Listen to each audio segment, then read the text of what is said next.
महाराज जी, गुरु दीक्षा के बाद शिष्य का नया जन्म हो जाता है, तो क्या गुरु दीक्षा से पहले किए हुए पाप कर्म दीक्षा के बाद नष्ट हो जाते हैं? हाँ, यदि नया पाप कर्म ना हो तो जो दीक्षा मिलती है उससे सारे पाप नष्ट हो जाते हैं। इसमें एक उदाहरण में चतुर्भुज दास जी का पावन चरित्र जब हम देखते हैं तो उसमें आता है कि वो भगवत चर्चा कर रहे थे, तो कथा में यही कहा कि जब कोई दीक्षा लेता है तो उसका नया जन्म हो जाता है, पुराने पाप उस पर लागू नहीं होते। तो एक चोर चोरी करके भाग करके आया था किसी साहूकार सेठ महाजन की, उसके पीछे सैनिक लगे हुए थे, तो जहां सत्संग हो रहा था हजारों लोग बैठे थे, उन्हीं के बीच में जाके बैठ गया। तो अब राज सैनिकों ने देख पाया नहीं, उन्होंने सोचा इधर तो सत्संग हो रहा, चोर काय को यहाँ टिकेगा, तो वो चले गए और चोर बच गया।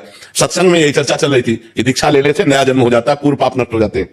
तो जब सत्संग संपन्न हुआ तो चतुर्भुज दास जी संत थे, उनके पास गए और बोले महाराज आप जो बात कह रहे हैं सत्य है कि दीक्षा लेने से सारे पाप नष्ट हो जाते हैं। तो मैं घोर पापी हूं, चोर हूं, हिंसक हूं, कौन सा पाप नहीं जो मैंने ना किया हो, क्या मैं दीक्षा ले लूंगा आज से निष्पाप हो जाऊंगा? बोले आज से आप निष्पाप हो जाओगे। तो बोले दीक्षा दीजिए।